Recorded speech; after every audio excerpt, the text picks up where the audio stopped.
तो आज का हमारा टॉपिक है चैरिटेबल और रिलीजियस ट्रस्ट।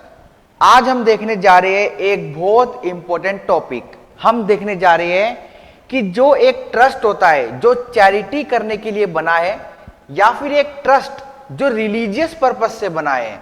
रिलीजियस पर्पस मतलब हमारे मंदिर, हमारे मस्जिद, हमारे गुरुद्वारा, हमारे चर्च, ये सब क्या है आपके? ये सब आपके है रिलीजियस ट्रस्ट।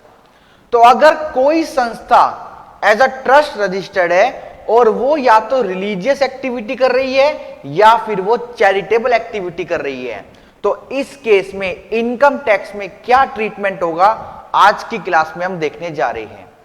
आज की क्लास आपकी बहुत इंपॉर्टेंट है, क्योंकि जब आप प्रोफेशनल बन जाएंगे तो आपके पास क्लाइंट आएंगे कि सर हमारी एनजीओ है, हम रजिस्टर्ड होना चाहते हैं, हम इनकम टैक्स में छूट लेना चाहते हैं, हमारे जो डोनर है ना हमसे वो 80 GG का सर्टिफिकेट चाहते हैं। मतलब जो हमको दान मिलता है, हम दान तो ले लेते हैं बट उनको डिडक्शन नहीं मिल पाती उनकी इनकम टैक्स रिटर्न फाइल करते वक्त। तो आपको एज अ ट्रस्ट रजिस्टर्ड होना पड़ता है इनकम टैक्स के अंडर। तो आपको कैसे रजिस्टर होना है, एप्लीकेशन कब देनी है, किसको देनी है, ये सारी बातें आज के चैप्टर में डिस्कस करेंगे। साथ साथ मैं आपको बताऊंगा कि एक ट्रस्ट की इनकम को कैसे कंप्यूट करते हैं। मतलब जब आप किसी असेसी की इनकम निकालते हो तो पीजीबीपी, सैलरी, हाउस प्रॉपर्टी, आपका कैपिटल गेन और आपका अदर सोर्स, इन सबको फॉलो करते हो। तो चैरिटेबल ट्रस्ट की जो इनकम निकलेगी उनमें सैलरी, हाउस प्रॉपर्टी वगैरह नहीं लगेगा। तो क्या लगेगा, आइए आज की क्लास में डिस्कस करेंगे। तो फटाफट से नोट डाउन करते चले।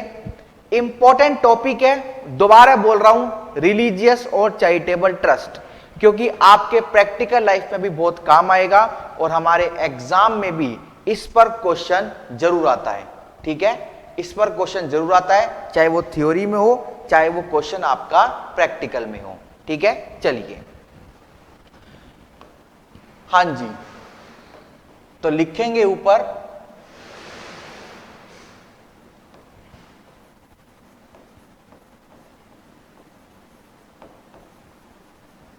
रिलीजियस और चैरिटेबल ट्रस्ट।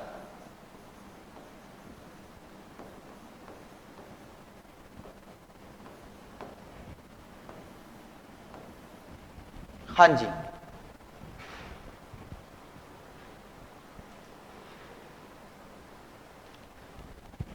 चलिए लिखेंगे पॉइंट नंबर 1। पॉइंट नंबर 1 लिखेंगे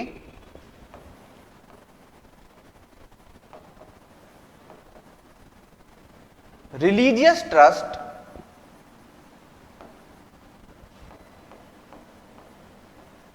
इज अ ट्रस्ट established, ये क्यों बनाए, established for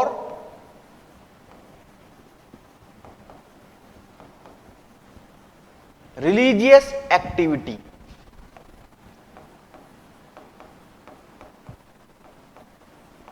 आपके मन में क्वेश्चन आ रहा होगा कि जो हमारे ये घर के आसपास मंदिर होते हैं, हमारे घर के आसपास मंदिर होते हैं, मस्जिद होते हैं, गुरुद्वारे होते हैं, चर्च होते हैं, क्या इनको भी अपनी इनकम टैक्स रिटर्न फाइल करनी होती है? क्या इनको भी अपना पैन कार्ड अप्लाई करना होता है? हाँ, देखो मैं आपको बताता हूं कैसे होता है। जैसे आप एक ट्रस्ट बनाना चाहते हो, मतलब ट्रस्ट क्या, आप एक एनजीओ बनाना चाहते हो।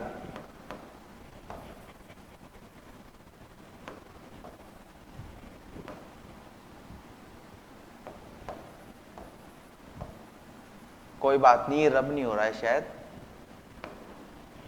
आप एक ट्रस्ट बनाना चाहते हो, मतलब आप एक एनजीओ बनाना चाहते हो। तो एनजीओ को बनाने के 3 रास्ते होते हैं। एक एनजीओ को बनाने के 3 रास्ते होते हैं। या तो आप उसको एज अ ट्रस्ट रजिस्टर कर लो। पूरे भारत में जब भी आपके पास कोई क्लाइंट आएगा जब भी आपके पास कोई क्लाइंट आएगा तो आप उसको क्या बोलेंगे? आप उसको बोलेंगे कि आप जो अपना ये मंदिर रजिस्टर कराना चाहते हो या तो एज अ ट्रस्ट करा लो या फिर सोसाइटी एक्ट में रजिस्टर करा लो या फिर आप एक सेक्शन 8 कंपनी खोल लो। आप सभी ने लॉ में पढ़ा होगा। या फिर आप एक सेक्शन 8 कंपनी ओपन कर लो। ठीक है, तो बेसिकली जब भी आपको एक एनजीओ ओपन करना है, जब भी आपको एक एनजीओ ओपन करना है तो आपके पास 3 रास्ते आते हैं। जैसे आपको बिजनेस करना है तो आपके पास बहुत सारे रास्ते आते हैं कि आप सोल प्रोप्राइटर बिजनेस कर लो, आप एक पार्टनरशिप में हो जाओ, आप एचयूएफ के थ्रू बिजनेस कर लो, आप कंपनी खोल लो, आप एलएलपी खोल लो। ठीक है, ये सारे रास्ते आते हैं। ऐसे अगर एक एनजीओ यानी कि एक आपको समाज के लिए कुछ संस्था खोलनी है तो आपके पास 3 रास्ते आती है। या तो अपनी ट्रस्ट डीड को बनवा लो, ट्रस्ट डीड को बनवा लो, उसके बाद पैन कार्ड अप्लाई कर दो और पैन कार्ड के बाद अपनी आईटीआर को भरना शुरू कर दो। मतलब एक बार पैन कार्ड आ गया फिर तो आप जीएसटी भी ले सकते हो, आप इनकम टैक्स में रजिस्टर भी हो सकते हो, रजिस्ट्रेशन कराने के लिए आप फॉर्म भी अप्लाई कर सकते हो। इनकम टैक्स में रजिस्टर तो पैन से हो जाएंगे, बट अगर आपको 80G में रजिस्टर होना है तो उसका प्रोसीजर अलग है। इससे तो आपको आईडी पासवर्ड मिल जाएगा, उससे क्या होगा। ऐसी अगर आप एक सोसाइटी खोलना चाहते हो तो आपको पैन अप्लाई करना है, then you can file your ITR. ऐसी जब सेक्शन 8 कंपनी आप खोलेंगे तो पैन आपको ऑटोमेटिकली मिलेगा। जब आपकी कंपनी खुल जाएगी तो पैन 10 आपको ऑटोमेटिकली मिलेगा और आप अपनी आईटीआर को फाइल कर सकते हो। देखो बात याद रखना, क्योंकि अभी आप बस कुछ दिनों बाद प्रोफेशनल बन जाओगे तो आपको पता होना चाहिए कि अगर एक एनजीओ को खोलना है तो उसके कितने रास्ते हैं, उसके कितने रास्ते हैं। ट्रस्ट में खोलना है, ट्रस्ट डीड बनवाओ, अपने रजिस्ट्रार ऑफिस में जाओ, फिजिकल आपका बायोमेट्रिक होगा, साइन लगेंगे ट्रस्टी के, ऑथर के, और फिर क्या होगा, आपकी डीड बन जाएगी। उस डीड के थ्रू आप पैन कार्ड अप्लाई कर सकते हो। ये देखो कितना मोटा पेन है। हाँ जी, उस डीड के थ्रू आप पैन कार्ड को अप्लाई कर सकते हो। फिर सोसाइटी में जब आप रजिस्टर हो जाओगे तो सोसाइटी रजिस्ट्रार से भी आपको डॉक्यूमेंट्स मिलेंगे, उसके बिहाफ पर आप पैन अप्लाई कर सकते हो। और सेक्शन 8 कंपनी में तो पैन आपको ऑटोमेटिकली मिलता है। यहां पर तो आपको पैन ऑटोमेटिकली मिलता है। फिर तो आप सीधा का सीधा इनकम टैक्स के पोर्टल पे रजिस्टर होके अपनी आईटीआर फाइल कर सकते हो। ऑलराइट, चलिए एक बार दोबारा ट्राई करते हैं, क्या ये रब हो रहा है कि नहीं। ये रब नहीं हो रहा, तो फिर क्या किया जाए। चलो हम नीचे से सेकंड पॉइंट को लिख लेते हैं। तो मैंने आपको बता दिया कि रिलीजियस ट्रस्ट कौन कौन से होते हैं। एक हमारे पास होता है चैरिटेबल ट्रस्ट, चैरिटेबल ट्रस्ट या फिर इंस्टीट्यूशन। अब आपको सोचकर हैरानी होगी कि हमारे इंडिया में चैरिटी किसे कहते हैं। हमारे इंडिया में चैरिटी कहते हैं गरीबों की मदद करना, भूखों की भूख मिटाना, एजुकेशन प्रमोट करना। मतलब अगर आपने एक स्कूल खोला तो वो स्कूल पता है कहां रजिस्टर होता है, एज अ एनजीओ। या तो वो ट्रस्ट होगा या वो सोसाइटी होगा या वो सेक्शन 8 कंपनी होगा। ऐसा क्यों? क्योंकि हमारे इंडियन इनकम टैक्स में ना, इंडियन इनकम टैक्स में एक रिलीजियस ट्रस्ट और एक चैरिटेबल ट्रस्ट को बहुत एग्जम्पशन दी जाती है। मतलब इनकम टैक्स वालों का मोटिव ही यही है कि इन पर हम टैक्स ना लगाए, इन पर हम टैक्स ना लगाए। सर ऐसा क्यों? क्योंकि ये लोगों का भला करते हैं। भाई अगर कोई स्कूल खुला, बेशक वो पैसा ले रहा है, वो फीस ले रहा है, बट शिक्षा तो प्रोवाइड करा रहा है ना अपने चारों ओर। कोई हॉस्पिटल खुला, बेशक वो पैसा लेगा, वो हॉस्पिटल पैसा लेगा क्योंकि उनको भी तो डे टू डे एक्सपेंस चलाने हैं, बट फिर भी वो आपके लिए सुविधा तो प्रोवाइड करा रहा है ना, आपको मदद तो कर रहा है ना हारी बीमारी में। तो इसलिए हमारी सरकार चाहती है कि हमारे देश में खूब स्कूल बने, खूब हॉस्पिटल आए, भूखों की मदद की जाए, बेरोजगारी को हटाया जाए और समाज के लिए जो भी अच्छा काम है, मतलब चैरिटी की लिस्ट है, योगा भी उसमें मेंशन है। हमारे मॉन्यूमेंट्स का अगर आप रक्षा करते हो, जैसे कुतुब मीनार, इंडिया गेट, लाल किला, उनकी मेंटेनेंस के लिए अगर कोई संस्था खुली है कि हम तो हमारे मॉन्यूमेंट्स का क्या करेंगे, लालन पोषण करेंगे, तो वो संस्था भी एनजीओ है, उसको भी इनकम टैक्स वाले बहुत एग्जम्पशन देते हैं। एग्जम्पशन क्यों देते हैं मैंने आपको बता दिया, क्योंकि ये समाज के लिए भला कर रही है। अच्छा, एग्जम्पशन कैसे देते हैं, मतलब एक एनजीओ ने कहा मेरे पास 100 करोड़ रुपए आए, सरकार ने कहा अच्छा 100 करोड़ रुपए तेरे पास दान आया, बड़ी अच्छी बात है, बट सरकार मैंने 99 करोड़ 99 लाख 999 रुपए खर्च कर दिए। सरकार ने कहा कहां खर्च कर दिए? सरकार देखो मैंने लोगों को दान दिया, मैंने भूखों को समझाया, मैंने हॉस्पिटल में पैसा लगाया, मैंने स्कूल खुलवाए, मैंने डिस्पेंसरी खुलवाए, मैंने मॉन्यूमेंट्स की रक्षा करी, मैंने ये किया, मैंने वो किया, मैंने सरकार समाज के भला के लिए बहुत सारा काम किया। सरकार कहती है वाह तूने चैरिटी करी है, ठीक है, हमें नहीं चाहिए तूने 99 करोड़ 999 रुपए कहां खर्च करे, हमें तो बस ये चाहिए कि जो तेरे पास 100 करोड़ रुपए आए उसमें से जो तूने खर्चा किया उसके प्रॉपर रिकॉर्ड मेंटेन कर लियो, हम तेरे से 100 करोड़ रुपए टैक्स नहीं ले रहे। क्यों? क्योंकि तूने अच्छा काम किया, तूने चैरिटी की। तूने क्या की? चैरिटी की। तो एक रिलीजियस ट्रस्ट को और एक चैरिटेबल ट्रस्ट या फिर इंस्टीट्यूशन को हम बहुत क्या देते हैं? एग्जम्पशन देते हैं। सो चैरिटेबल ट्रस्ट और institution is an entity established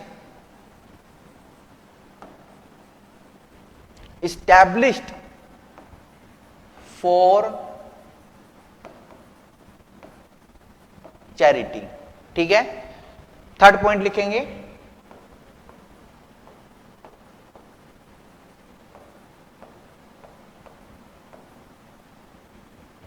अभी मैं बताऊंगा आपको कि चैरिटी में क्या क्या इंक्लूड है हमारी बुक में। Under income tax act comma huge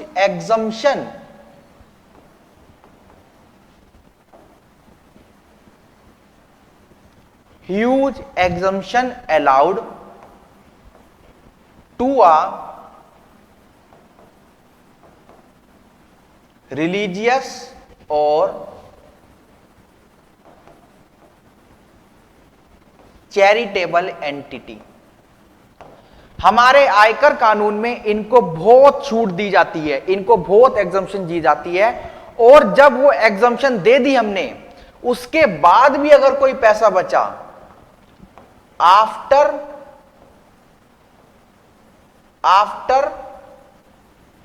such huge exemption,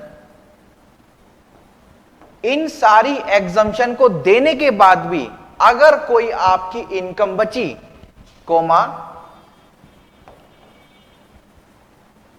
any income remains unutilise. जैसे 100 करोड़ रुपए आपके पास आए, आपने 99 करोड़ 99 लाख रुपए 999 खर्च कर दिए, आपके पास जो भी रुपया बचा, 100 रुपया, 1000 रुपया, 1 लाख रुपया, अब इस पर तो टैक्स देना ही पड़ेगा। आप इसे भी खर्च कर दो, हम इस पर भी टैक्स नहीं लेंगे, तो आपको इस पर तो टैक्स अब देना पड़ेगा। ठीक है, रिमेन्स अनयूटिलाइज्ड, ये इरेजर फिर नहीं चलेगी, remains unutilized, then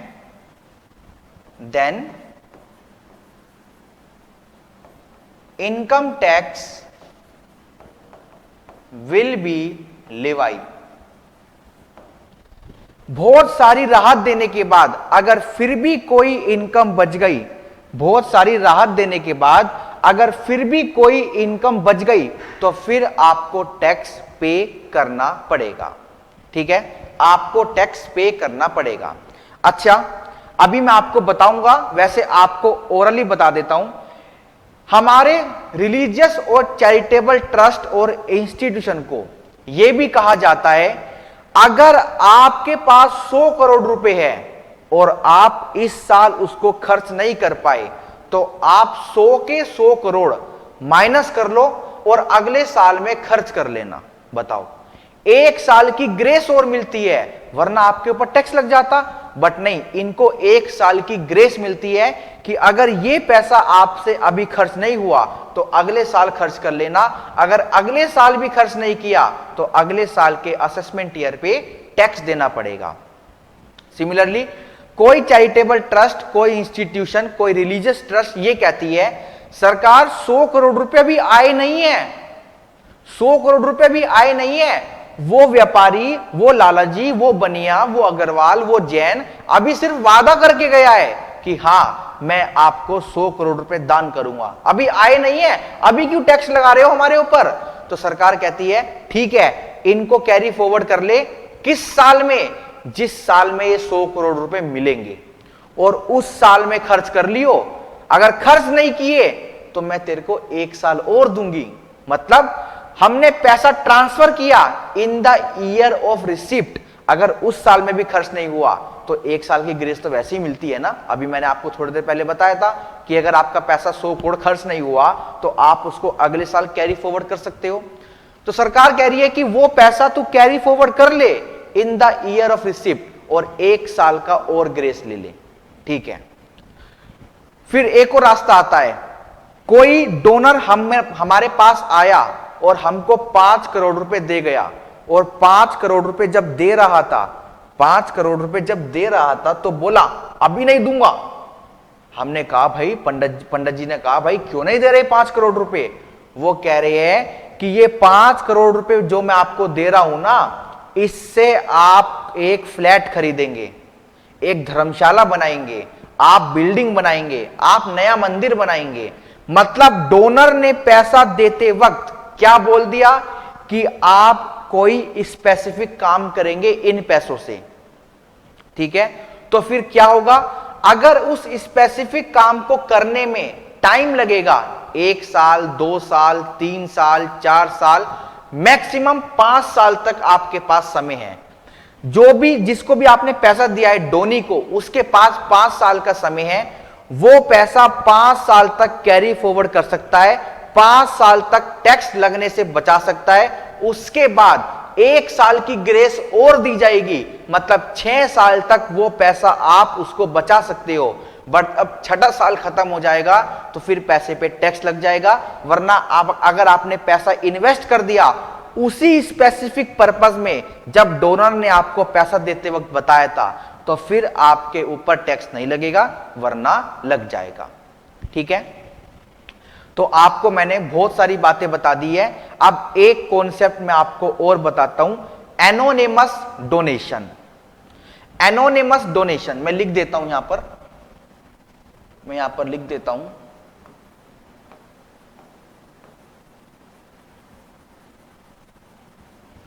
anonymous donation, ये हमारा 5th पॉइंट है ना। हाँ, मतलब ये पॉइंट तो बस आप एक पेज पे लिख सकते हो ना, कि थोड़ा बैकग्राउंड पता लगे कि रिलीजियस ट्रस्ट और चैरिटेबल ट्रस्ट क्या होता है। तो अब हम आते हैं एनोनिमस डोनेशन पे। ये एनोनिमस डोनेशन क्या होता है? मतलब आपने देखा होगा मंदिर में दान पेटी रखी रहती है, तो अगर दान पेटी पे आपने 100 रुपए डाले तो क्या उस पे आप नाम लिखेंगे कि भगवान जी मेरा नाम उज्जवल जैन है, मैं आपको 100 रुपए दे रहा हूं? तो नहीं ना। तो दान पेटी में जितना भी आपका रुपया जाता है वो क्या होता है? एनोनिमस डोनेशन, मतलब गुप्त दान। क्या होता है? गुप्त दान। लिख देता हूं,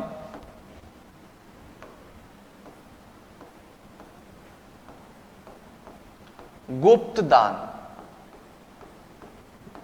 गुप्त दान मतलब आपने जो भी पैसा दिया, बताया नहीं, आपने अपनी आइडेंटिटी नहीं बताई, किसी के थ्रू भिजवा दिया, मंदिर में रख के चले गए, मंदिर में दान के चले गए, दान पात्र में, तो जो डोनर पैसा देता है बट अपना नाम डिस्क्लोज नहीं करना चाहता उसको बोलते हैं एनोनिमस डोनेशन। लिखेंगे means a donation, means a donation of which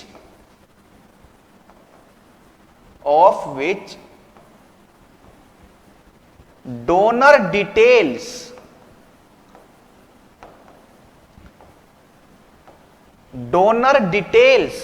are missing। बिल्कुल नॉर्मल लैंग्वेज में लिखेंगे जिसमें डोनर की डिटेल क्या होती है, मिसिंग होती है। डोनर की डिटेल क्या होती है, मिसिंग होती है। ठीक है, पॉइंट क्लियर है। चलिए अब हम आते हैं अगले पॉइंट पर, पॉइंट नंबर 6। पॉइंट नंबर 6 कहता है all income oblique donation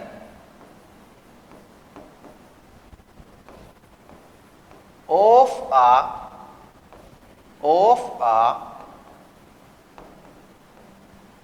religious trust, of a religious trust shall be taxable, और ब्रैकेट में लिख रहा हूं इफ एनी, अगर कोई इनकम बचती है तो। ब्रैकेट में क्या लिखा, if any shell be taxable at slab rate. वही 2.5 लाख तक 0, 2.5 के बाद 5% और जो भी हमारे स्लैब रेट है।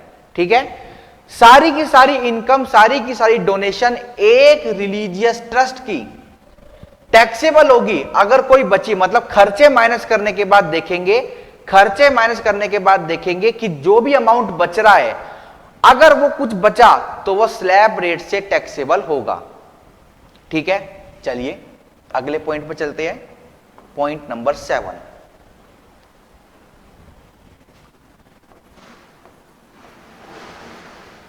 Income oblique donation of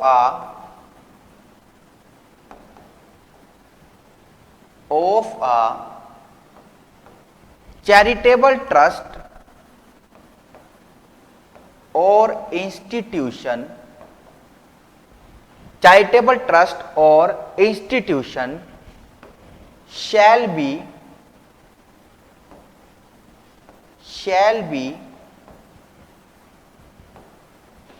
taxable at slab rates। हां जी, income oblique donation of a charitable trust और institution shall be taxable at slab rate with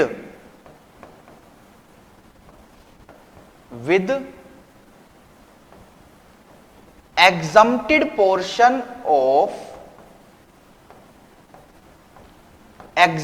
portion of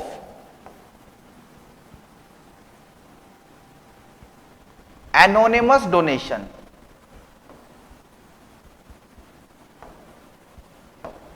क्या मतलब हुआ?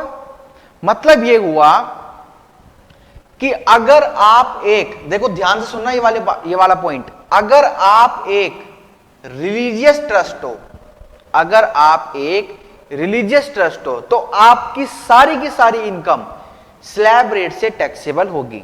बट अगर आप चैरिटेबल ट्रस्ट या फिर कोई इंस्टीट्यूशन हो, चैरिटी के लिए जो आप खुली हो, तो आपकी इनकम, आपकी डोनेशन स्लैब रेट से टैक्सेबल होगी। ये बात तो ठीक है, बट जो आपको एनोनिमस डोनेशन मिली उसका जो एग्जम्प्टेड पोर्शन होगा, ये एग्जम्प्टेड पोर्शन कैसे निकलेगा अभी मैं आपको बताऊंगा। ये एग्जम्प्टेड पोर्शन जो होगा एनोनिमस डोनेशन का, ये भी आपका स्लैब रेट से टैक्सेबल होगा। मतलब अगर एनोनिमस डोनेशन मिलती है एक रिलीजियस ट्रस्ट को तो आपको कुछ भी नहीं देखना, टोटल इनकम में उसको ऐड कर देना है, सारा का सारा अमाउंट एक रिलीजियस ट्रस्ट का स्लैब रेट से टैक्सेबल होगा। बट अगर एनोनिमस डोनेशन मिलती है अदर देन रिलीजियस ट्रस्ट को, रिलीजियस ट्रस्ट को नहीं किसी दूसरी ट्रस्ट को मिलती है, चाहे वो कुछ भी कर रही हो, तो फिर हम क्या करेंगे, एनोनिमस डोनेशन का अमाउंट लिखेंगे जितना भी मिला, उसमें से एग्जम्पशन देंगे, उसमें से हम क्या देंगे, एग्जम्पशन देंगे। जो वो एग्जम्पशन देंगे वो एग्जम्प्ट नहीं हुई, उस पर 30% टैक्स नहीं लगा। मतलब अगर किसी चैरिटेबल ट्रस्ट को एनोनिमस डोनेशन मिलती है तो उस पर 30% का टैक्स रेट लगता है। आइए एक बार लिखेंगे point number 8,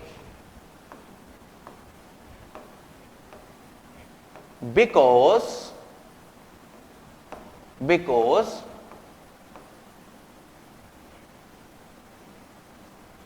anonymous donation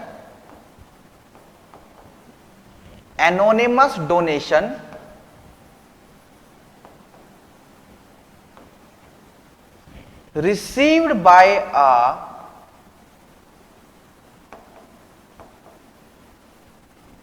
charitable trust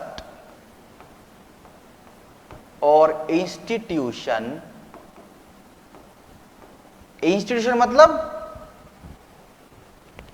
मतलब जैसे कोई कॉलेज, ठीक है, हां जी, received by a charitable trust और इंस्टीट्यूशन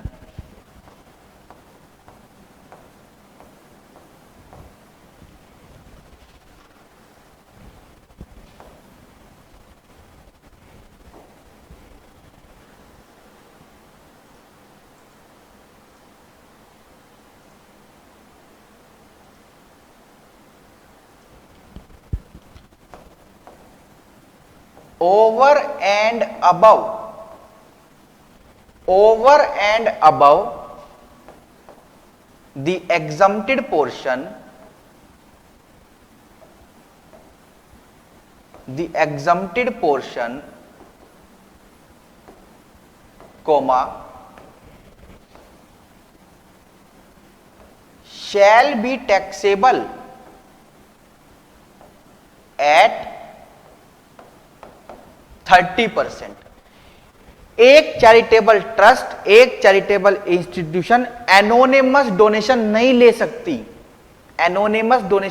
सकती, फिर भी अगर इन्होंने एनोनिमस डोनेशन को ले लिया तो फिर भी हम मौका दे रहे हैं कि आपका कुछ हिस्सा हम एग्जम्प्ट कर देंगे, जो एग्जम्प्ट फुल्ली नहीं होगा, बस ये आपका टैक्सेबल होगा एट स्लैब रेट, बस ये आपका टैक्सेबल होगा स्लैब रेट। देखो एनोनिमस डोनेशन में से एग्जम्पशन तो ये है, बट ये इनकम टैक्स से एग्जम्प्ट नहीं हो रहा, ये क्या होगा, ये स्लैब रेट की इनकम में ऐड हो जाएगा और वहां पर आपको टैक्स देना पड़ेगा। ठीक है, चलिए, तो ये वाला पॉइंट क्लियर है। आइए अब हम एक बार चलते हैं नए टॉपिक की तरफ। तो आपका थोड़ा सा इंट्रोडक्शन तो यहां पर खत्म हो गया है। अब मैं आपको एक बार बुक से रीड भी कराऊंगा, ठीक है, बुक से रीड कराऊंगा और उसके साथ साथ हम एक फॉर्मेट भी बनाएंगे कि कैसे आपको इनकम निकालनी है एक ट्रस्ट की और एक इंस्टीट्यूशन की, चाहे वो रिलीजियस हो चाहे वो चैरिटेबल हो। ठीक है, तो चलिए एक बार स्टार्ट करते हैं कि वो फॉर्मेट क्या है। हां जी, तो आइए एक बार थोड़ा सा पहले पढ़ लेते हैं, फिर उसके बाद हम चलेंगे कि कैसा आपको फॉर्मेट फॉलो करना है एक ट्रस्ट और एक रिलीजियस एक्टिविटी का। जब कोई भी आप असेसमेंट करेंगे किसी ट्रस्ट का, तो कैसे आप इनकम निकालेंगे, क्या फॉर्मेट आपको फॉलो करना है, बिल्कुल फिक्स फॉर्मेट आपको बताऊंगा। चाहे क्वेश्चन कितना ही बड़ा आ जाए, कितना ही छोटा आ जाए, उस क्वेश्चन की मदद से, उस फॉर्मेट की मदद से आपका आंसर आ जाएगा। आइए एक बार अपनी बुक से पढ़ते हैं। रिलीजियस और charitable trust, income of a religious और चैरिटेबल ट्रस्ट और institution is exempt from tax under section 11। याद रखना सेक्शन, देखो सेक्शन याद रखना, जो भी सेक्शन में बोलता हूं उसको कृपया आप याद रखेंगे। Trust must be created in accordance with law for charitable purpose. अगर आपको एग्जम्पशन का फायदा चाहिए तो जैसा हम कहते हैं ना वैसा काम करना, जैसे हम रजिस्टर आपको करेंगे, जिन कंडीशन पे करेंगे वो सारी कंडीशन भी आपको माननी पड़ेगी। अब देखते हैं इस चैप्टर में कंटेंट क्या है। सिर्फ 4 चीजें आपको पढ़नी है, छोटा सा चैप्टर है बट इंपॉर्टेंट है, ठीक है आपको, और इंटरेस्टिंग भी है, ठीक है। आपको जो आपके आसपास मंदिर है, मस्जिद है, गुरुद्वारा है, हॉस्पिटल है, एजुकेशन सेंटर है, आपको आज पता लग रहा है कि वो एनजीओ है सारे, उनका भी पैन कार्ड है, पक्का पैन कार्ड है। आप किसी मंदिर में चंदा देना और ब्रैकेट में लिखा होता है रजिस्टर्ड, तो इसका मतलब वो रजिस्टर्ड है, उनका पैन कार्ड है और उनकी इनकम टैक्स रिटर्न जाती है और जाते वक्त ये सारी बातें फॉलो करती है। पहला है section 11, exemption of income from property held in trust और other legal obligation for religious और चैरिटेबल पर्पस होली। मतलब एक ट्रस्ट की कोई प्रॉपर्टी है, जैसे कोई बिल्डिंग है मंदिर के नाम, वहां से किराया आता है तो वो भी आपकी ट्रस्ट की इनकम है, हम उसको टैक्स नहीं लगाएंगे, बट उस इनकम को खर्च कर देना चैरिटी के ऑब्जेक्ट में या फिर रिलीजियस के ऑब्जेक्ट में, ठीक है। Section 12, exemption of income derived bye such a trust form voluntary contribution.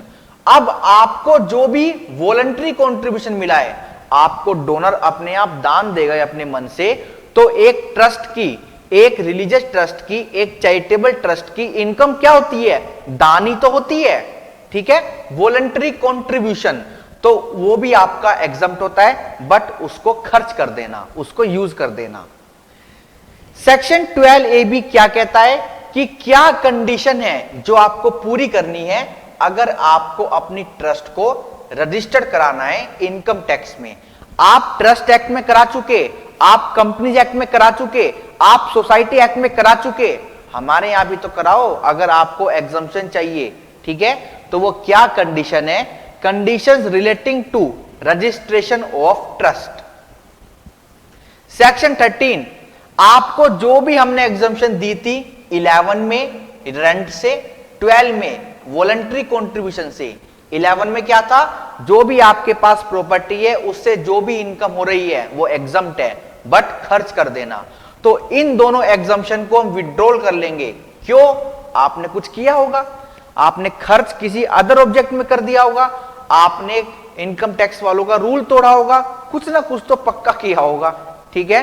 तो आपकी एग्जम्पशन को हम वापस छीन लेंगे। आइए अब टॉपिक नंबर 1 पे चलते हैं, condition for exemption section 11। A, property must be held under a trust. जो भी प्रॉपर्टी है वो ट्रस्ट के नाम पर होनी चाहिए, ठीक है। The income yielding property must be held under a trust और अदर लीगल ऑब्लिगेशन। दूसरा, purpose of the trust, trust must be created wholly for charitable या फिर wholly for religious and lawful purpose, ठीक है जी। Registration of trust, the trust must be a registered trust under income tax to avail such exemption under section 11। D, audit of accounts, अगर आपकी trust की gross receipt मतलब खर्चों को हटाकर कुछ भी माइनस नहीं करना, बस देखो अभी कितना आया, अगर वो आपका 2.5 लाख को एक्सीड कर गया, मैक्सिमम एग्जम्पशन लिमिट को एक्सीड कर गया, सिर्फ और सिर्फ 2.5 लाख को एक्सीड कर गया, तो आपकी ट्रस्ट को ऑडिट कराना पड़ेगा, आपकी ट्रस्ट को टैक्स ऑडिट कराना पड़ेगा, ठीक है। The accounts of the trust must B audited if it's income before claiming exemption under section 11 और 12 exceeds exempted ceiling. Audit report must be uploaded 1 month prior, जब आप अपनी रिटर्न फाइल करते हो उसके 1 महीने पहले आपको अपनी ऑडिट रिपोर्ट भी फाइल करनी पड़ती है। मतलब जो भी ड्यू डेट होती है उसके 1 महीने के अंदर अंदर आपको ऑडिट कराना है और ऑडिट रिपोर्ट को फाइल कराना है। E, application of income. Income must be applied for the purpose of the trust.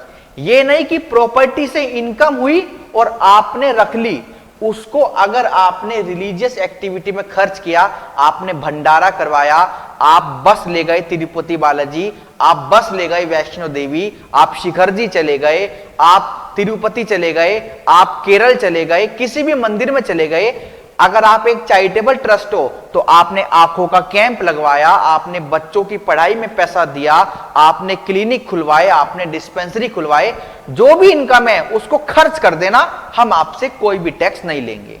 ठीक है। अच्छा, while computing income of trust, the provision of section 40A(IA), 40A(3) and 40A(3A) shall apply। ये तीनों section आपके PGBP के हैं और ये तीनों सेक्शन ट्रस्ट पर लगेंगे। ठीक है। shall apply as they apply in computing the income chargeable under the head profit and gains of business or profession। अब देखते हैं कि ये तीनों सेक्शन है क्या।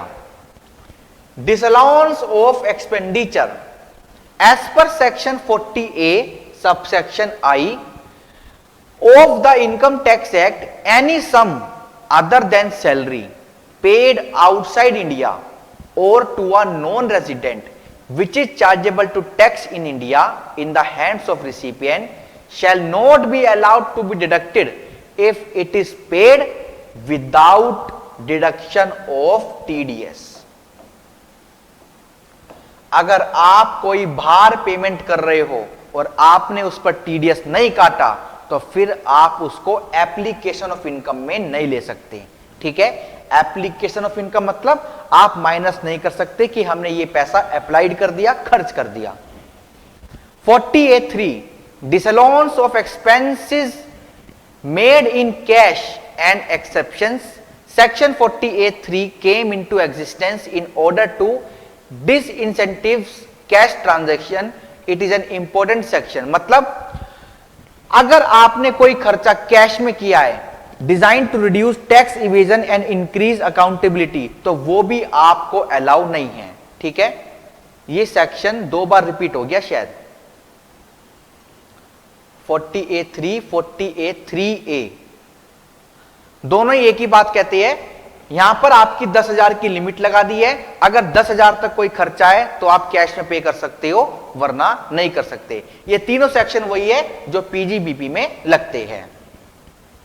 अब अगर आपको एग्जम्पशन चाहिए तो आपको अपनी रिटर्न भी फाइल करनी पड़ेगी। सेक्शन 139(4A) में रिटर्न ऑफ इनकम के चैप्टर में ये पॉइंट डिस्कस है, तो आपको अपनी रिटर्न भी फाइल करनी पड़ेगी अगर आपको एग्जम्पशन चाहिए। Income tax return required to furnish under section 139(4A) should be furnished within the due date of filing return of income। जी, अभी आपकी कंडीशन चल रही है सेक्शन 11 को क्लेम करने के लिए। एडिशनल कंडीशन, और ये सिर्फ किसके लिए है? चैरिटेबल ट्रस्ट के लिए है जो 1 अप्रैल 1962 या उसके बाद खुला। क्या कंडीशन है? A charitable trust created on or after 1st April 1962 should satisfy further following condition। क्या? It should not be created for the benefit of any particular religious community or caste। अगर आप एक ट्रस्ट हो और आप सिर्फ किसी एक पर्टिकुलर कास्ट के लिए काम कर रहे हो, देखो अगर रिलीजियस ट्रस्ट है तो वो तो करेगा ही ना भाई, जैन मंदिर जैन लोगों के लिए काम करेगा, आपका जो भी मस्जिद है वो हमारी मुस्लिम समाज के लिए काम करेगा, हमारे सिख है वो सिख समाज के लिए काम करेंगे, हमारे हिंदू है वो हिंदू समाज के लिए काम करेंगे। तो रिलीजियस एक्टिविटी में तो हम ऐसा नहीं कर सकते, बट चैरिटेबल ट्रस्ट में हम कह सकते हैं कोई हॉस्पिटल खुला तो ये थोड़ी कि उसमें सिर्फ और सिर्फ हिंदू लोग जाएंगे, उसमें मुस्लिम नहीं जाएंगे, उसमें सिख नहीं जाएंगे, उसमें जैन नहीं जाएंगे, ठीक है।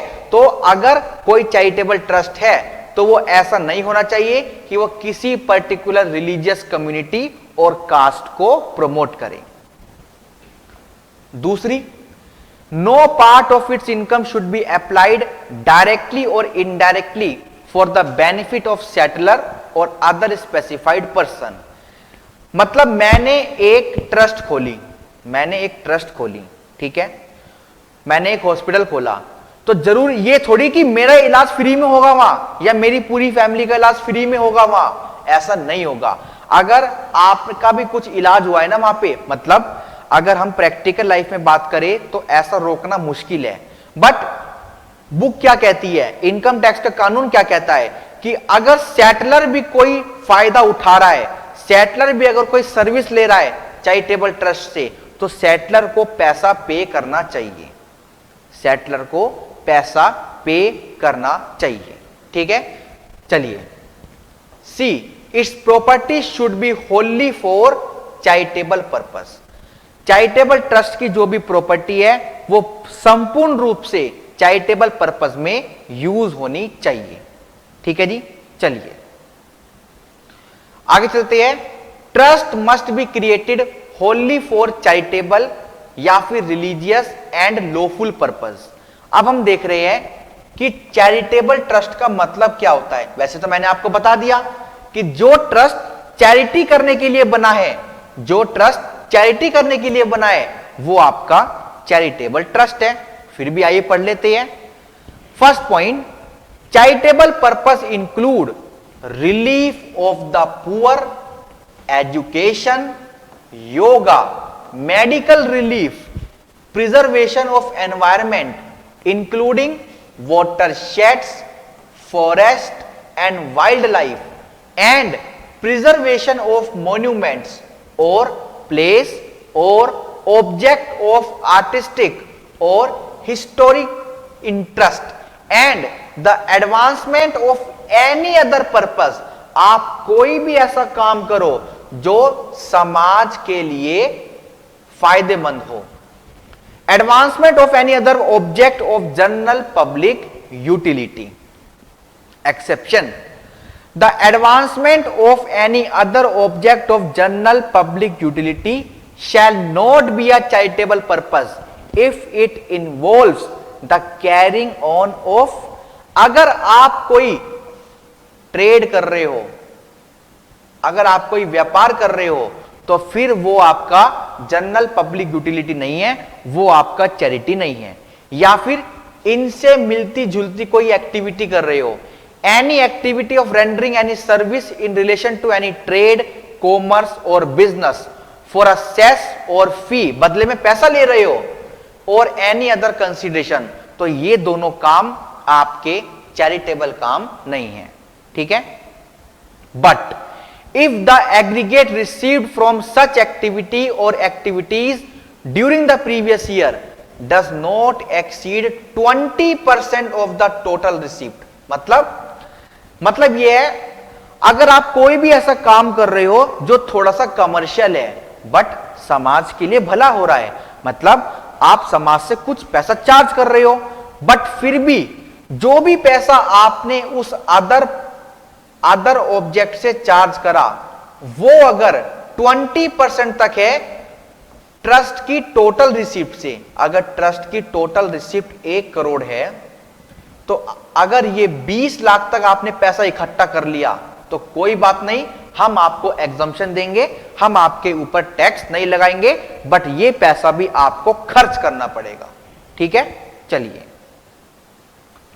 इन this regard it is to be noted that Section 1021 exempt subject to certain condition income of an approved scientific research association।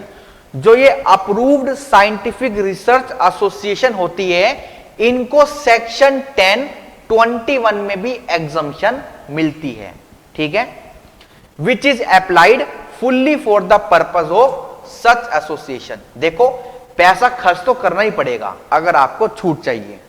Similarly section 1023C exempt subject to certain condition, ये किसकी इनकम को एग्जम्प्ट करती है? Income of a university and other educational institution और hospital और other institution existing fully for educational और philanthropic purpose respectively. ठीक है, चलिए, बस कहने का मतलब यह है, साइंटिफिक रिसर्च को छूट सेक्शन 1021 में भी मिलती है और किसी हॉस्पिटल, किसी एजुकेशनल इंस्टीट्यूशन को छूट सेक्शन 1023C में भी मिलती है। Third point, if the object is not intended to give relief to the poor और for the advancement of medical और educational field, then it may be treated as charitable purpose if it cause the advancement of object of general public utility। मतलब ये कह रहे हैं, अगर आपने किसी गरीब की मदद नहीं करी, आपने कोई स्कूल नहीं खोला, आपने कोई हॉस्पिटल नहीं खोला, फिर भी हम आपकी ट्रस्ट को चैरिटेबल ट्रस्ट मानेंगे अगर आपने जनरल पब्लिक यूटिलिटी के लिए काम किया। वो क्या है? जनरल का मतलब है pertaining to a whole class, सबके लिए। पब्लिक का मतलब है the body of public at large, कोई भी आए। और यूटिलिटी का मतलब है कि वो काम उनके यूज में होना चाहिए। ठीक है, चलिए, fourth point, charitable purpose include promotion of sports and games. तो जो हमारा क्रिकेट का बोर्ड है ना, BCCI, ये भी एक क्या है? चैरिटेबल ट्रस्ट है। ये पैसा नहीं कमाता, ये पैसा नहीं कमाता, क्योंकि ये जो भी पैसा अर्न करता है टिकट से, स्पॉन्सरशिप से, उनको खर्च भी कर सकता है ना, उनको खर्च भी कर देता है। क्रिकेटर को पेमेंट, अंपायर को पेमेंट, मेंटेनेंस, बिजली, पानी, प्राइजेस, गाड़ी। ठीक है, तो इनकी इनकम भी एग्जम्प्ट हो जाती है जब ये खर्च कर देती है। Therefore an association engage in the promotion of games and sports can claim exemption under section 11। Fifth point, a trust or institution meant for the benefit of scheduled caste, scheduled tribe, SC ST, backward classes etc. is also eligible for exemption under section 11। ठीक है। Sixth point, trust created for charitable or religious purpose which promotes international welfare, Bharat के संबंध अच्छे हो जाए Dubai से, America से, उस संबंध को बनाने के लिए कोई ट्रस्ट ओपन हुई है तो वो भी आपकी एलिजिबल है। In India is interested shall be eligible for exemption provided a general और special order has been received from CBDT। आपको central board of direct tax से अप्रूवल लेना पड़ेगा कि हम हमारी इनकम पे टैक्स नहीं देंगे, हम खर्चा कर रहे हैं क्योंकि हम इंटरनेशनल वेलफेयर करना चाहते हैं। ठीक है, चलिए, तो ये आपका टॉपिक खत्म हुआ क्या कि रिलीजियस ट्रस्ट और चैरिटेबल ट्रस्ट हम पढ़ रहे हैं, जिसमें चैरिटेबल ट्रस्ट क्या होता है हमने कंप्लीट किया। आइए अब देखते हैं रिलीजियस पर्पस क्या होता है। वैसे तो मैं आपको सारी बातें बता चुका हूं, मैंने जब आपको वे 8 पॉइंट लिखवाए थे तो वहां पे आगे की बात साथ साथ बताना स्टार्ट कर दिया था, तो इसलिए अब आपको थोड़ा अच्छा लग रहा होगा, I hope. Alright, meaning of religious purpose, section 11 provides exemption to income of the trust held for charitable और religious purpose. Religious purpose is different from charitable purpose, सही बात है। आप प्राइवेट ट्रस्ट याद रखना, प्राइवेट ट्रस्ट पहले तो समझेंगे कि प्राइवेट ट्रस्ट क्या होता है। प्राइवेट ट्रस्ट वो होता है, आपने एक मंदिर खोला, आपने अपनी कॉलोनी में एक मंदिर खोला और आपने बोल दिया सिर्फ और सिर्फ यहां पे इस कॉलोनी के लोग आएंगे और कोई भी नहीं आएगा, तो वो प्राइवेट ट्रस्ट है।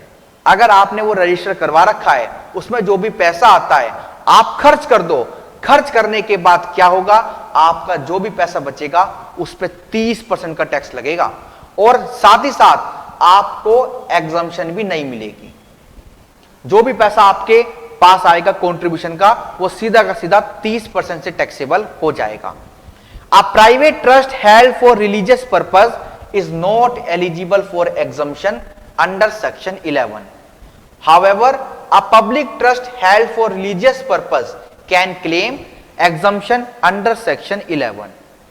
A charitable trust created on or after 1st April 1962 should not be created for the benefit of any particular religious community or caste. ये पॉइंट तो हमने ऊपर फर्दर कंडीशन में भी कंप्लीट किया था, ठीक है।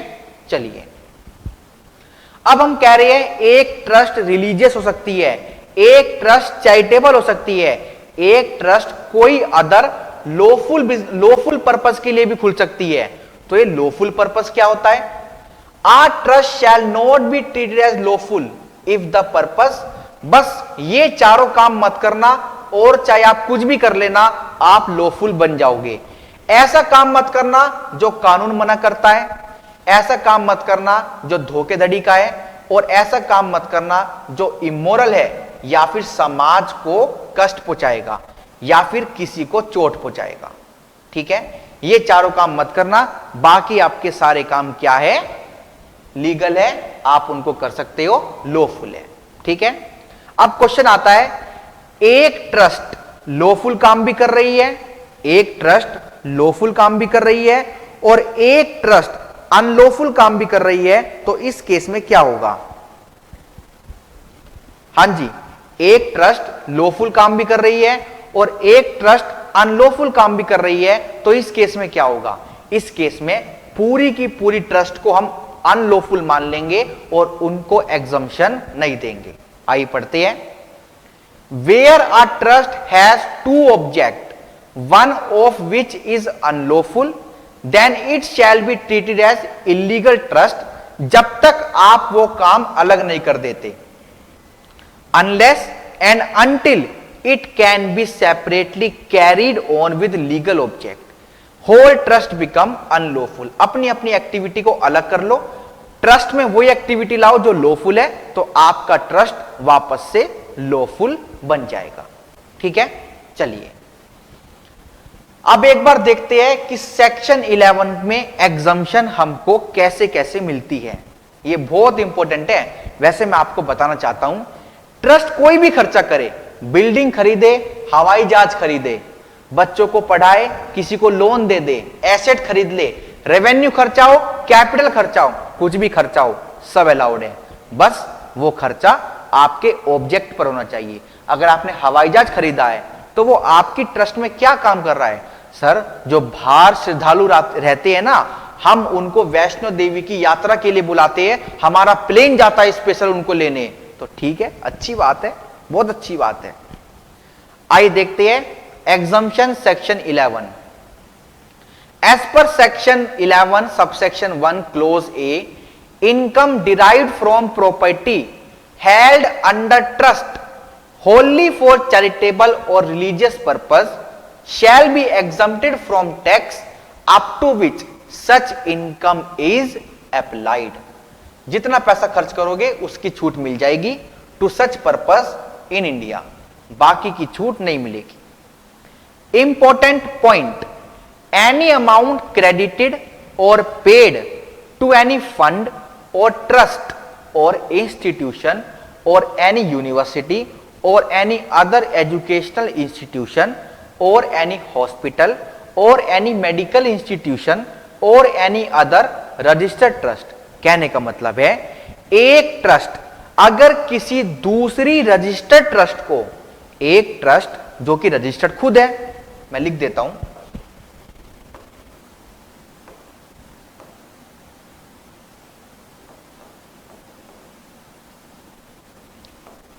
एक यहां पर है रजिस्टर्ड ट्रस्ट और एक यहां पर है रजिस्टर्ड ट्रस्ट, दोनों की दोनों क्या है? रजिस्टर्ड है। दोनों की दोनों क्या है? रजिस्टर्ड है। तो एक रजिस्टर्ड ट्रस्ट ने दूसरी रजिस्टर्ड ट्रस्ट को क्या दिया? Being contribution with a specific direction that they shall form part of the corpus shall not be treated as application of income for charitable और रिलीजियस पर्पस एंड हेंस, यहां पे note minus आएगा, and hence note minus. एक registered trust पैसा दे रही है और पैसे देते वक्त एक स्पेसिफिक डायरेक्शन दे रही है।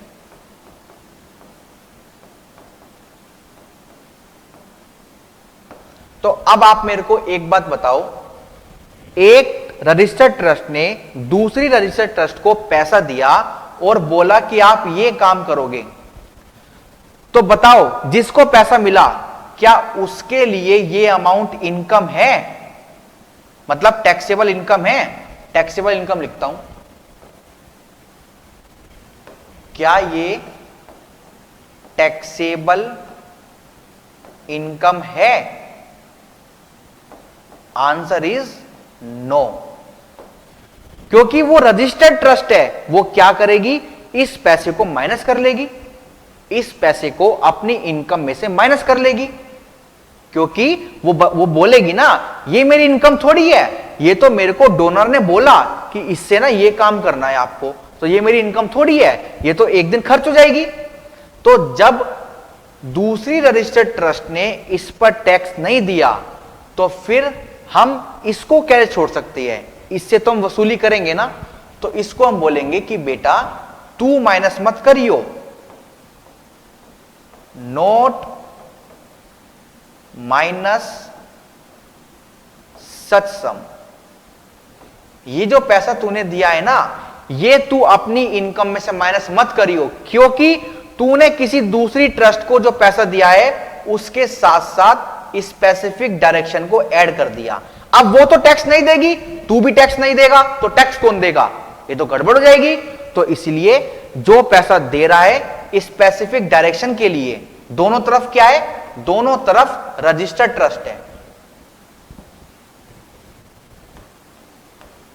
दोनों तरफ क्या है, दोनों तरफ आपकी रजिस्टर्ड ट्रस्ट है। ठीक है, इसलिए इस पॉइंट को याद रखना। और वहां पे लिखा है हैंस नोट माइनस, क्योंकि shall not be treated as application of income, application of income हम ट्रीट नहीं करेंगे और इसलिए माइनस भी नहीं करेंगे। ऑलराइट, चलिए हां जी, आइए अब आगे चलते हैं पॉइंट नंबर 2 पर। In order to claim exemption a trust must apply its income for charitable purpose. Income which is not applied for the purpose for which charitable trust is created shall not be eligible for exemption. पैसा खर्च नहीं किया उन purpose पे जिसके लिए आप खुले थे, तो वो आपका फिर एग्जम्पशन के लिए एलिजिबल नहीं है। एनोनिमस डोनेशन, मैंने आपको बता दिया क्या होता है, ये सेक्शन 115 बीबीसी में कवर है, ये आपकी एग्जम्प्ट नहीं होती, कोई भी इनकम आपकी एग्जम्प्ट नहीं होती। ठीक है, इसका ट्रीटमेंट क्या है अलग से टॉपिक है, आपको बताऊंगा। वैसे सारी बात तो मैं बता चुका हूं आपको कि कैसे टैक्सेबल होती है, किस रेट से होती है, बस आपको वो पोर्शन बताना है जो एग्जम्प्ट होता है। वेयर अ ट्रस्ट और an institution has been granted registration and the said registration is in force for any previous year, then no exemption under section 10 is allowed।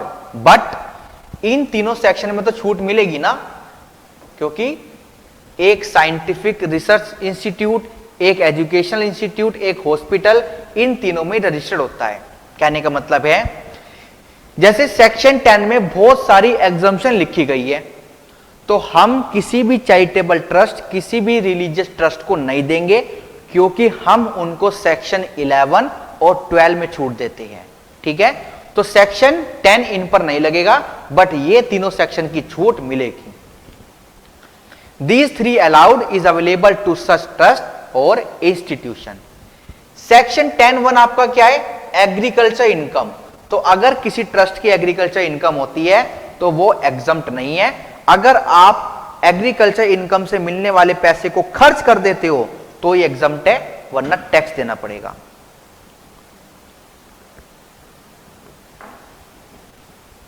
ठीक है, सेक्शन 1023C क्या है, provides that the income earned by any university educational institution existing only for educational purpose and not for the purpose of profit।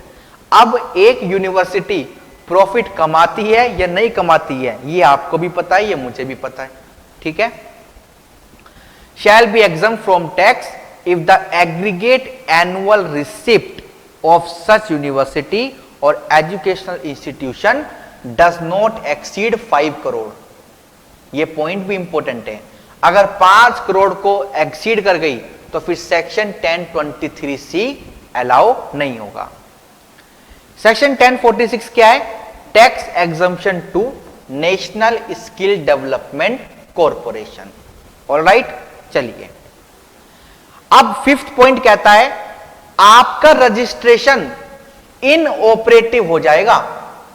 आपका registration inoperative हो जाएगा कब? From the date on which such trust और institution is approved under section 1023C और 1046। जब आपका trust एक private trust बन गया, जब आपका ट्रस्ट एक प्राइवेट ट्रस्ट बन गया, या फिर 1 अक्टूबर 2020, इन दोनों डेट में जो भी लेटर डेट आएगी उस डेट को आपकी ट्रस्ट क्या बन जाएगी? इनऑपरेटिव बन जाएगी। और इनऑपरेटिव जब बन जाएगी आपके पास दोबारा मौका है, आप अपनी ट्रस्ट को ऑपरेटिव कर सकते हो। द ट्रस्ट और institution whose registration has become inoperative may apply to get its registration operative under section 12A(b)।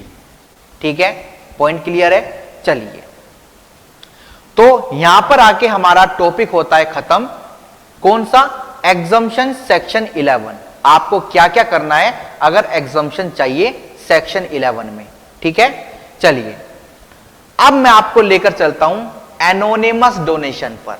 Anonymous donation section 115(b)(c) where the total income of, अगर टोटल इनकम किसकी? इन सब की not of religious trust, क्योंकि religious trust की जो भी anonymous donation होती है, एक रिलीजियस ट्रस्ट की जो भी एनोनिमस डोनेशन होती है वो आपकी स्लैब रेट से टैक्सेबल होती है। अगर एनोनिमस डोनेशन मिली किसी यूनिवर्सिटी को, किसी एजुकेशनल इंस्टीट्यूशन को, किसी हॉस्पिटल को, किसी फंड को या फिर किसी ट्रस्ट को, तो फिर क्या होगा? उस लिमिट के ऊपर, मतलब जो भी पोर्शन एग्जम्प्ट है उसको हटाकर जितना भी रिमेनिंग अमाउंट बचेगा वो 30% के रेट से टैक्सेबल हो जाएगा। अगर आप एक रिलीजियस ट्रस्ट हो, आइए मैं एक बार लिख देता हूं अच्छे से।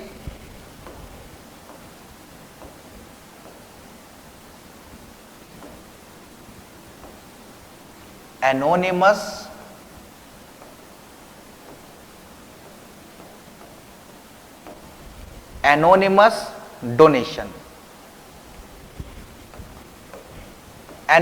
डोनेशन मिली रिसीव्ड बाय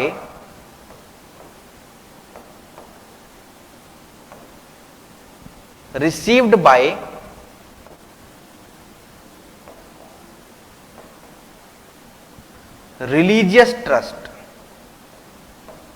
ठीक है, और इधर लिखेंगे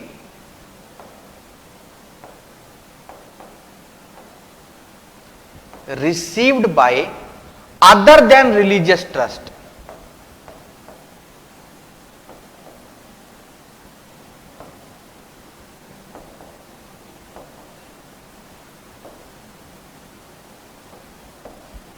हां जी, अगर एनोनिमस डोनेशन मिली एक रिलीजियस ट्रस्ट को और मिली received by other than religious trust को,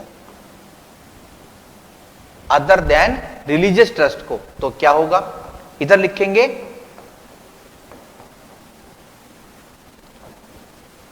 टैक्सेबल एट स्लैब रेट। ठीक है, और इधर लिखेंगे इधर लिखेंगे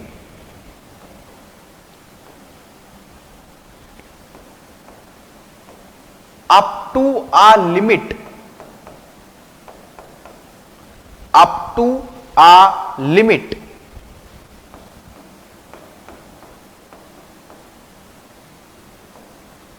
टैक्सेबल एट स्लैब रेट। देखो इंपॉर्टेंट पॉइंट है, इसलिए आपको मैं लिख लिख के बता रहा हूं, ठीक है। और इधर लिखेंगे ओवर सच लिमिट, आपको दिख रहा है ना, ओवर सच लिमिट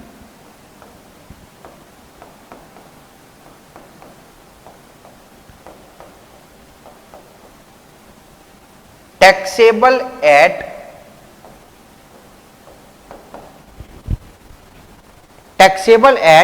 30%।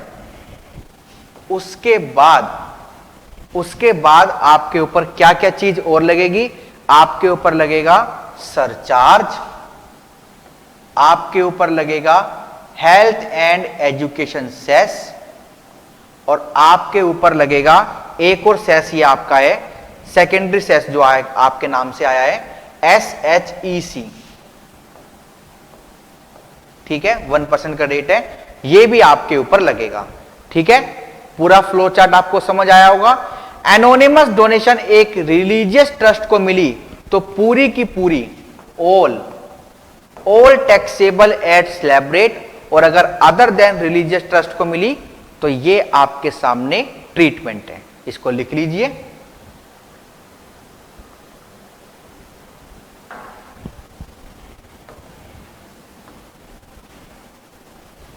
हाँ जी, इसको लिख लीजिए।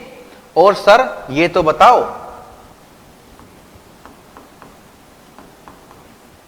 Limit of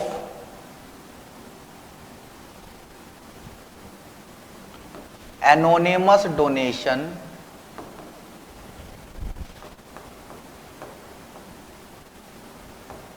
taxable at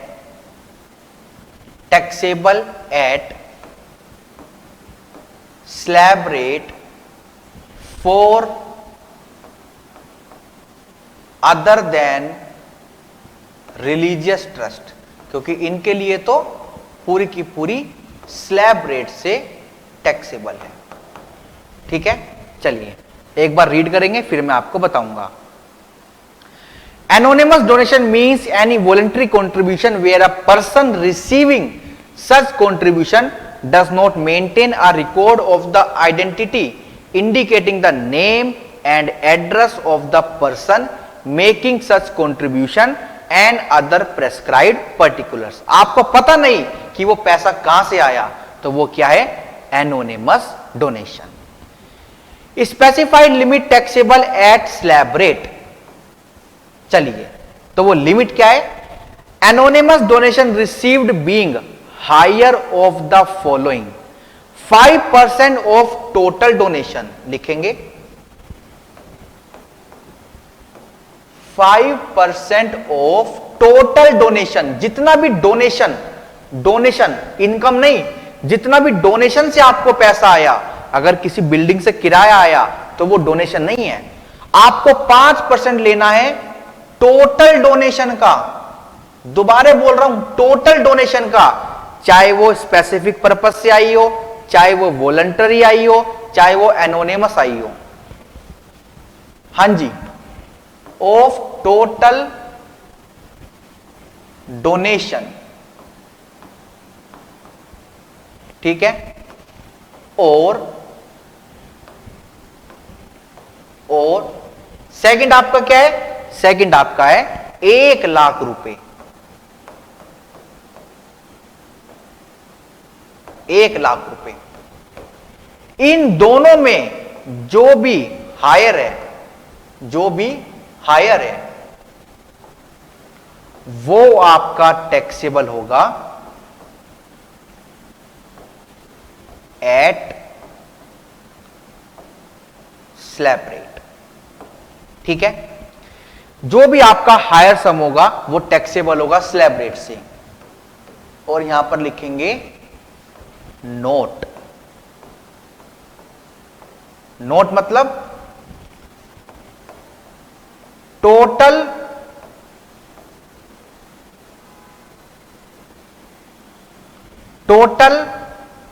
anonymous donation, total anonymous donation minus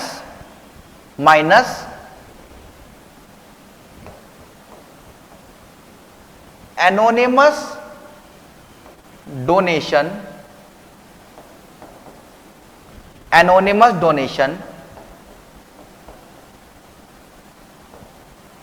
taxable at slab rate. जब आप टोटल डोनेशन में से वो डोनेशन माइनस कर दोगे जो स्लैब रेट से टैक्सेबल है, तो आपके पास कौन सी एनोनिमस डोनेशन आएगी? एनोनिमस डोनेशन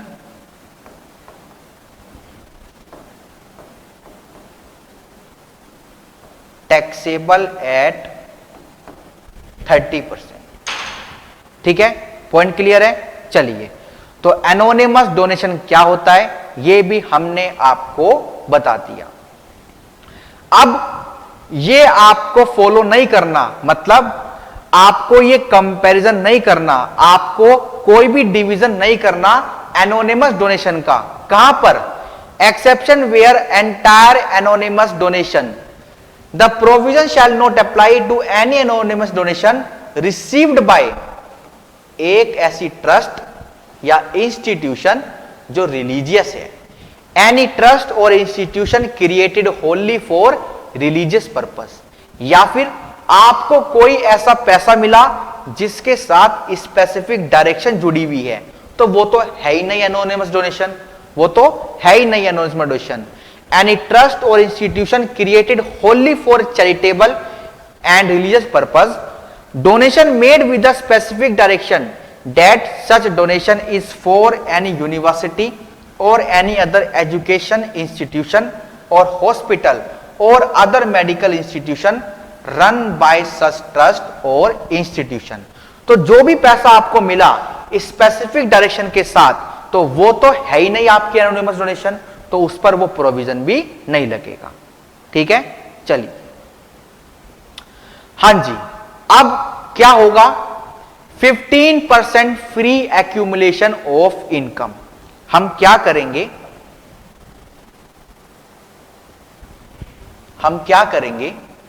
जब हम निकालेंगे ना कंप्यूटेशन ऑफ, हां जी, कंप्यूटेशन ऑफ टोटल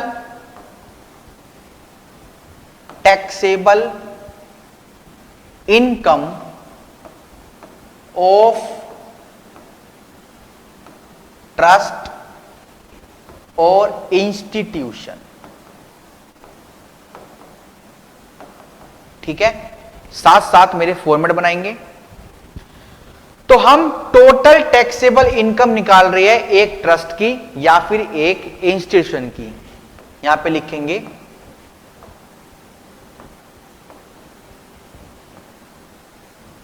पर्टिकुलर्स और यहां पे लिखेंगे रुपीस। तो बेसिकली सबसे पहले आप क्या लेंगे? सबसे पहले हम लेंगे total gross income of trust oblique institution. आप क्या लेंगे?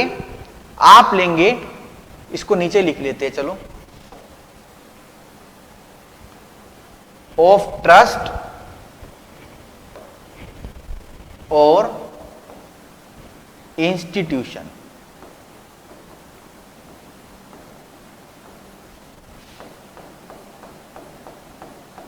ठीक है, फिर इसमें ऐड करेंगे, इसमें हम ऐड करेंगे। अगर ऊपर इंक्लूड है तो ठीक है, बट अगर ऊपर इंक्लूड नहीं है, सॉरी, लेस करेंगे, अगर ऊपर वाले अमाउंट में इंक्लूड है, क्या इंक्लूड है? Corpus donation.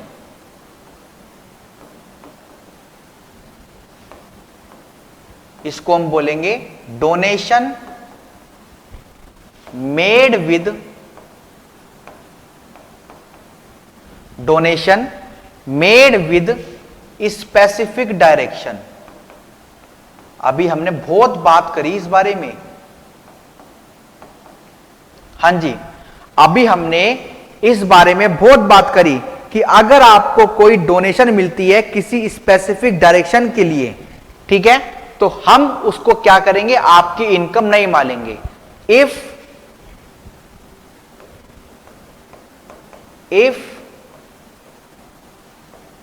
Included above,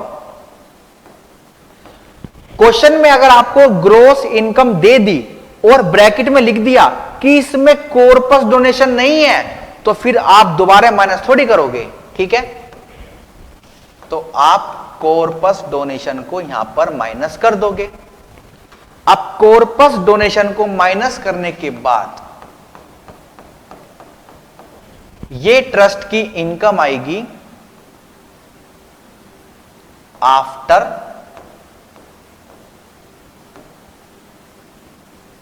corpus donation, ठीक है।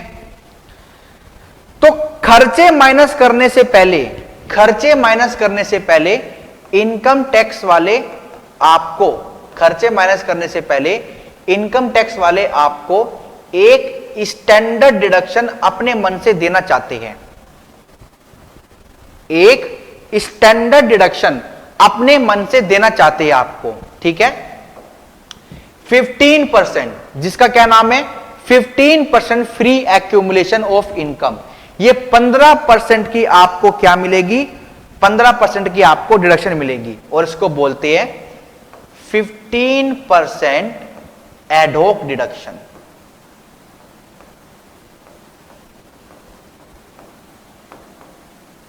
और ये किस पर कैलकुलेट होगा, इस अमाउंट पर, कॉर्पस को माइनस करने के बाद।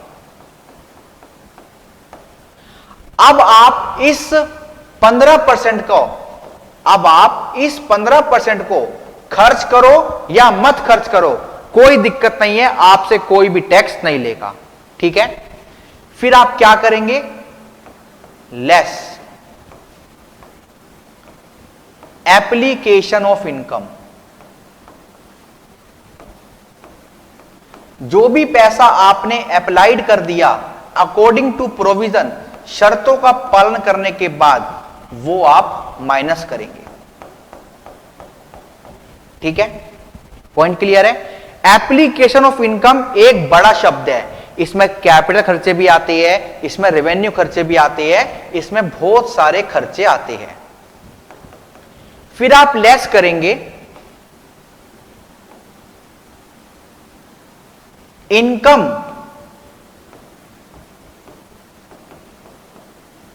Not utilise in current year. आपके पास 100 करोड़ रुपए है, आप कहते हो अगले साल खर्च करेंगे, and carry forward to next year. अच्छी बात है, कर लेना भाई, हम तो आपको एग्जम्पशन देने को तैयार है। इनकम टैक्स वाले कहते हैं चैरिटेबल ट्रस्ट और रिलीजियस ट्रस्ट, जो भी हमसे बोलेगी हम करने को तैयार है। फिर आपने कहा 100 करोड़ अभी आए थोड़ी है, अभी आएंगे। इनकम 100 करोड़ अभी आए थोड़ी है, अभी आएंगे। Income not received yet and carry forward to, and carry forward to, and carry forward to the year of receipt जब मिलेगा ना, सरकार जब मिलेगा ना उस साल हमारे पास फोन करना, आज हमारे पास फोन मत करो। तो सरकार पलट के कहती है ठीक है, तेरे को मौका दिया, जिस साल पैसा मिलेगा उस साल भी फोन नहीं करूंगा, एक साल बाद करूंगा। ठीक है, प्लस 1 ईयर ग्रेस। ठीक है, चलिए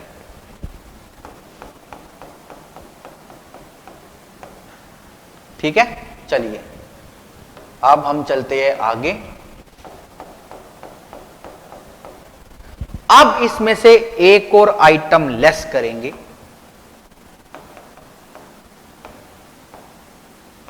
अमाउंट या फिर इनकम लिख लो, कभी आप कंफ्यूज हो जाओ कि सर ऊपर तो इनकम लिखवाया है। Income carry forward for a specific purpose. ये कॉर्पस नहीं है, कॉर्पस तो आई थी स्पेसिफिक पर्पस के लिए। ये जो इनकम बची ना, ये जो इनकम बची, अब इस पे टैक्स लगने वाला था, तो आपने कहा सरकार मैं ना अगले साल बिल्डिंग बनाऊंगा, मैं 2 साल बाद एक फ्लैट खरीदूंगा, उसमें धर्मशाला बनाऊंगा, तो सरकार मुझे कुछ खर्चा करना है, प्लीज मेरे पे टैक्स मत लगाओ। सरकार कहती है चल ठीक है, income carry forward for a specific purpose up to maximum, आप इस पैसे को 5 साल आगे 5 साल तक लेके जा सकते हो। और सरकार कहती है चल तेरे को मैं 1 साल की ग्रेस और देगी, 1 ईयर ग्रेस। ठीक है, अब जो ये अमाउंट आया है ये है नेट टैक्सेबल इनकम। ठीक है, ये क्या है, नेट टैक्सेबल इनकम। और फिर हम इसके बाद स्टार्ट करेंगे, फिर हम इसमें स्टार्ट करेंगे वर्किंग ऑफ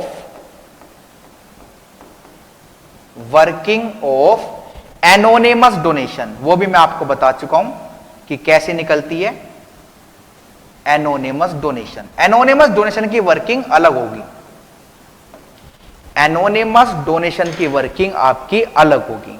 ठीक है, मतलब आपकी ये टोटल टैक्सेबल इनकम तो आ गई, अब इस पर टैक्स स्लैब रेट से लगेगा या 30% के रेट से लगेगा, तो फिर हम इस इनकम में से अलग करेंगे एनोनिमस डोनेशन का हिस्सा। जैसे क्वेश्चन आएंगे मैं आपको बताता रहूंगा। हां जी, तो हम थे हमारे 15% फ्री एक्यूमुलेशन ऑफ इनकम पे। However, trust is allowed to accumulate 15% of its income, and such accumulation shall be treated as application of income.